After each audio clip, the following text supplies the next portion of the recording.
वसंतदास सोनेरी साहेब, अखिल भारतीय अपना youth icon, Akhil Bharatiya कांग्रेसना नेता सन्मान्य राहुलजीનું જોરદાર કાર્યથી સ્વાગત.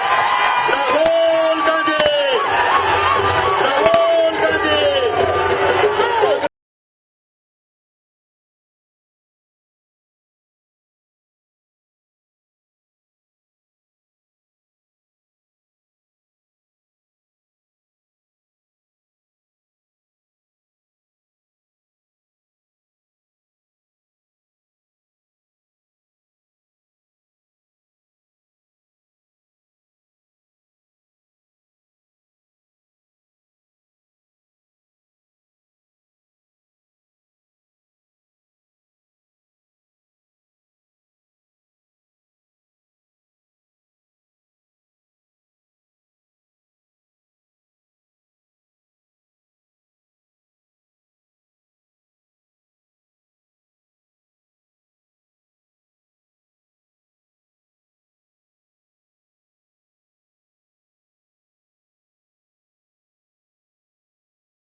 Orchestra please. આપણી વચ્ચે અખિલ ભારતીય કોંગ્રેસના કોલ્હાન નેતા, કરોડો યુવાનોની ધડકન શ્રી રાહુલજી આપણી વચ્ચે ઉપસ્થિત છે. ગુજરાત કોંગ્રેસના આદરણીય અધ્યક્ષ શ્રી ભરતસિંહજી સોલંકી સાહેબ, અખિલ ભારતીય કોંગ્રેસ સમિતિના આદરણીય મહામંત્રી ગુજરાતના પ્રભારી આપ સૌને આપવાનું છું. હવે હું વિનંતી કરીશ ગાંધીનગર ઉત્તર વિધાનસભાના ઉમેદવાર અને આપણા હોનાર ત્યાગ મૂર્તિ કંટાળીને રાજીનામું આપીને કોંગ્રેસ પાર્ટીમાં જોડાયા છે એવા મહારાષ્ટ્ર સરકારના સંસદ સભ્ય શ્રી નાના પટોલેને વિનંતી કરું કે મંચ ઉપર આવે ને પોતાની વાત રજૂ કરે. નાના પટોલેજી.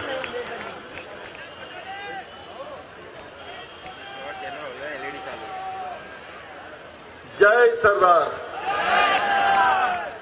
मैं सबसे पहले हम इस समय गांधीनगर में हैं और महात्मा गांधी की जन्मभूमि और सरदार भाई पटेल की जन्मभूमि को कोटि कोटि नमन करता हूं. और यहां पर सबसे पहले हमारे लाडले युवा नेता, जिनको राष्ट्रीय कांग्रेस का अध्यक्ष आज ही वो इलेक्ट हुए, आज ही वो चुने गए, इसलिए उनको मैं बहुत बहुत बधाई देता हूं.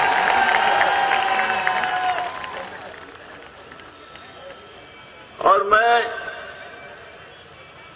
बहुत खुशकिस्मत हूं कि आज ही राहुल जी इलेक्ट हुए और मेरे को उनके साथ साझा मंच पे उनके नेतृत्व की सरकार गुजरात में बने और देश के प्रधानमंत्री बने, ऐसी भी शुभकामना देने के लिए यहां पे मैं आया हूं. मंच पे बैठे हुए प्रदेश के अध्यक्ष सोलंकी जी, हमारे यहां पे बैठे हुए सभी कांग्रेस के नेता, जो उम्मीदवार है, सभी उम्मीदवार को भी मैं बहुत शुभकामना देता हूं. उनको बहुत आशीर्वाद देकर, पंजे पे बटन दबाकर उनको बहुमत से चुन के दो, ऐसी विनती भी मैं आप लोगों को शुरुआत में ही करता हूं. दोस्तों, मैं बहनों और भाइयों नहीं बोलूंगा, क्योंकि उसके लिए आजकल लोग तो टीवी बंद कर देते हैं।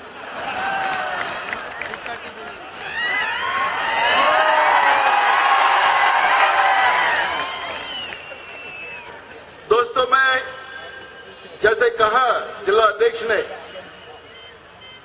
कि मैं 3 साल, अभी ये 3.5 साल हो गया केंद्र की सरकार आई। मैं भी आपके जैसे 22 साल से यहां पर भारतीय जनता पार्टी की सरकार है, केंद्र में भी सरकार आई। जिस तरह के आश्वासन आदरणीय मोदी जी ने दी कि हमारी सरकार केंद्र में आने के बाद हम किसान के लिए पहला निर्णय करेंगे कि स्वामीनाथन समिति की सिफारिश हम लागू करेंगे। मुझे अच्छा लगा कि मैं भी किसान हूं। हम लोग किसान लोग मेहनत करते हैं, पसीना बहाते हैं, लेकिन जब हमारी फसल आती है तो कौड़ी दाव में बिकती है। मनमोहन सिंह जी की सरकार में स्वामीनाथन समिति का रूपांतर हुआ और जब सिफारिश मान्य करने की थी तब सरकार चली गई, मोदी जी की सरकार आई। लेकिन मोदी जी ने पहला काम जो देश में सरकार आने के बाद किया, सुप्रीम कोर्ट में एफिडेविट करके दिया कि हम स्वामीनाथन समिति की सिफारिश लागू नहीं करेंगे। इसका मतलब हमारे किसानों से विश्वासघात आदरणीय मोदी जी ने किया। आज देश में 43% किसान की आत्महत्या बढ़ी। उसका रीजन वही है कि जो आश्वासन मोदी जी ने दिया था, लोगों ने बड़े चाव से, बड़े आशीर्वाद से इनको चुन के दिया था। विश्वासघात के बाद लोग आत्महत्या का रास्ता स्वीकारते हैं, इसलिए 43% किसानों की आत्महत्या बढ़ी। दूसरा, मैं भी बैकवर्ड क्लास से हूं। बार बार मैं निचले जाति का हूं ये बताते हैं। प्रधानमंत्री जी के घर में गए, विंटर सेशन में हमारी एक मीटिंग हुई। मध्य प्रदेश, छत्तीसगढ़, महाराष्ट्र के हम सांसद उनके यहां मीटिंग में गए। मीटिंग में जब गए तो हमारे कुछ सीनियर सांसद ने उनको बोला गया कि आपके मतदार संघ में और सरकार के कामकाज में आप बताइए। जब हमारे सीनियर सांसदों ने कुछ पूछा उनको, तो उनको गाली देके के बिठा दिया। मैं पीछे में बैठा था, मैं सुन रहा था, देख रहा था कि सीनियर लोगों को, जैसे अशोक गहलोत जी के उम्र के लोगों, इनके से भी बड़े बड़े लोगों को उनको डांट के बिठा दिया। मैंने कहा कि मैं तो किसान आदमी हूं, मैं तो बुजुर्गों का सम्मान करता हूं। प्रधानमंत्री जी तो प्रधान सेवक है करके बताते हैं।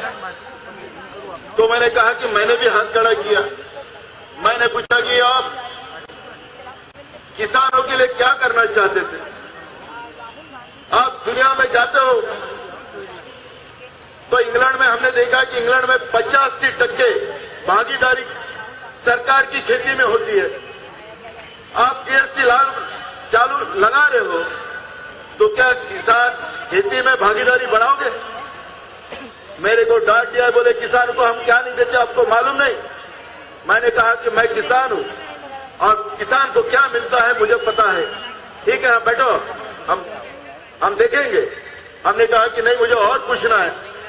मैं ओबीसी का एक स्वतंत्र मंत्रालय केंद्र में बनना चाहिए, मांग हमने की। अब गुजरात के चुनाव में मैं देख रहा हूं कि गुजरात के चुनाव में एक कहता है कि हम कमीशन, उसको हम संविधान अधिकार दे रहे हैं।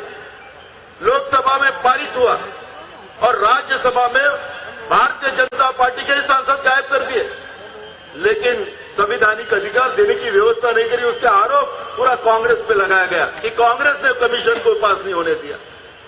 मित्रों, इनको किसी बैकवर्ड क्लासेस का भला नहीं करना। जब से ये सरकार आई तब से हमारे ओबीसी के बच्चों का स्कॉलरशिप बंद कर दिया, हमारे आदिवासी के बच्चों का स्कॉलरशिप बंद कर दिया, हमारे शेड्यूल कास्ट के बच्चों का स्कॉलरशिप बंद कर दिया। अगर हमारे बच्चों का स्कॉलरशिप बंद हो जाएगा और कॉलेज में मेडिकल हो, इंजीनियरिंग हो, जो भी हमारे बच्चे जो पढ़ने जाते हैं, माँ बाप के पास पैसा न हो तो कॉलेज वाले उनको बाहर निकाल देते। 3 साल से अगर 3 पीढ़ी को बर्बाद करने का काम इन लोगों ने किया।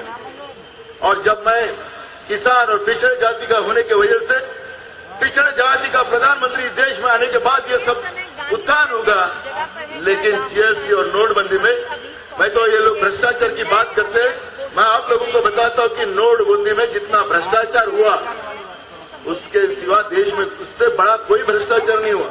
जो काले धन वाले थे उनके नोट समेत किए गए और मेरे गरीबों के नोट बैंकों में डालने लगाए और बैंक को बता दिया कि आप जीरो बैलेंस नहीं, इनके नोट जो है उनको तुम्हारा अकाउंट मेंटेन करने में इसको स्टेट बैंक को 350 करोड़ का एक साल में प्रॉफिट हुआ। तुम्हारे बैंक में जो पैसे थे वो पैसे उन्हें जमा कर। अभी एक बिल आ रही, अगर जिन लोगों का 1 लाख 2 लाख है बैंकों में, वो अगर उसमें का 1 लाख तुमको मिलेगा और 1 लाख बैंक जमा कर लेगा, ऐसा एक बिल आ रहा है। मैं मित्रों मैं आप लोगों की इसलिए बताना चाहता हूं, मैं यहां पे इसलिए आया हूं कि गुजरात की जनता को मैं बताना चाहता हूं कि जैसे हमारे परमार जी अभी भाषण कर रहे थे कि हमारे गुजरात का बेटा दिल्ली में प्रधानमंत्री बनेगा, इसलिए हमारे गुजरात के लोगों ने सब लोगों ने वोट मारा। यहाँ के सब सांसदों को बीजेपी के लोगों को चुन के भेजा। मित्रों मैं आप लोगों को बताना चाहता हूं कि हमारा संविधान हो, हमारा लोकतंत्र हो, ये दोनों को अब धोखा पैदा हो गया। संविधान भी नहीं रहेगा, हमारा लोकतंत्र भी नहीं रहेगा। और ऐसी स्थिति में मैंने निर्णय लिया कि मैं सांसद रहने के बाद भी 2 दिन के पहले जाके लोकसभा स्पीकर को मेरा रिजाइन कर दिया। मुझे मेरा संविधान बचाना है, मुझे मेरे देश का लोकतंत्र बचाना है, मुझे मेरे देश को बचाना है। और इसलिए गुजरात की सभी जनता को मैं बताना चाहता हूं कि ये चुनाव हमारे देश के लिए बहुत दिशा देने वाला रहने वाला है। और ये चुनाव कांग्रेस बहुमत से इस गुजरात में जीते, यही बताने के लिए मैं इस भूमि पे यहां पे आया हूं। मुझे विश्वास है कि ये पिछड़े समाज का एक लड़का, क्योंकि हम कुर्सी की लड़ाई नहीं लड़ते, हम किसान हैं, हमारा एक ही काम है कि कितना भी धूप गिरे, कितना भी बारिश गिरे, कितना भी ठंडी हो, तो भी हम खेती करते हैं, हम किसी मुसीबत को नहीं डरते। लेकिन आज जो जिस तरह से हमारा देश जिस प्रवाह में जा रहा है, ये लोग क्या करें? जिसके पास पैसा हो तो बोलेंगे तुमको अंदर कर देंगे। लालू प्रसाद यादव हमारे यहाँ पे भुजबल दोनों ओबीसी के नेता हैं, दोनों को अंदर डाल दिया। मैंने तो कहा उस दिन पुणे में कि यही चोर है, बाकी डाकू लोगों का क्या? पिछड़े है करके अंदर डाल दिए। इनके पास एक ही काम है, ब्लू फिल्म तैयार करना।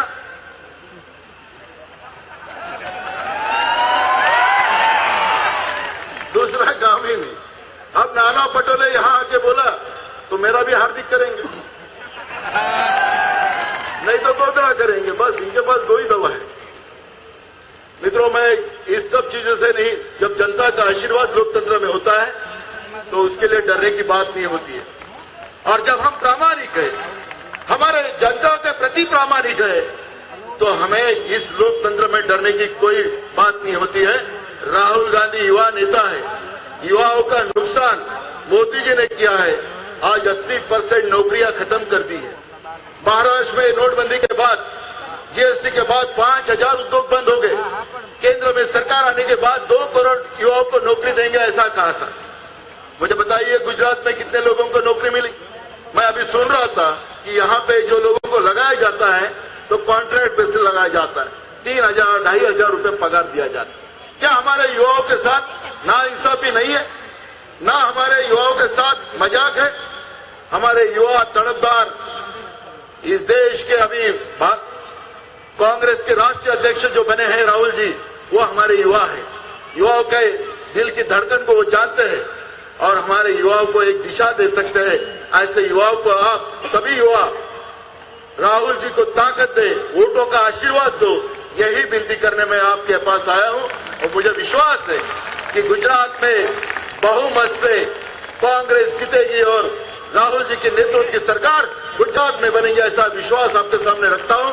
मैं आप लोगों को बहुत बहुत धन्यवाद देता हूं और राहुल जी को और हमारे यहाँ की प्रदेश कांग्रेस की कार्यकारिणी को भी धन्यवाद देता हूं कि मुझे आप इस मंच पे बोलने का आपने मौका दिया, इसलिए आपको धन्यवाद करता हूं और मेरे 2 शब्द पूरे करता हूं। जय सरदार, जय भवानी। ધન્યવાદ પટોલી સાહેબ. હવે હું ગુજરાત પ્રદેશ કોંગ્રેસ સમિતિના હોનહાર પ્રમુખ આદરણીય ભરતસિંહ સાહેબને વિનંતી કરું કે તેઓ પોતાની વાત રજૂ કરે.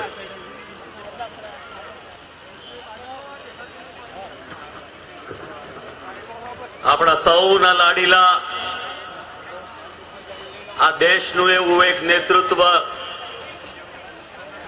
સમગ્ર દેશમાં ખૂણે ખૂણે ફરી યુવાનો, ખેડૂતો, કામદારો, વેપારીઓ, ડોક્ટરો, ઇજનેર, આર્કિટેક્ટ, પ્રોફેસર, ટીચર સૌને મળી એમના મનની વાત જાણી અને કોંગ્રેસના કાર્યકર્તાઓ, આગેવાનોને માર્ગદર્શન આપતા લોકલાડીલા પરમ આદરણીય રાહુલજી, કોંગ્રેસના વરિષ્ઠ નેતા, રાજસ્થાનના પૂર્વ મુખ્યમંત્રી પરમ આદરણીય અશોક ગેહલોતજી,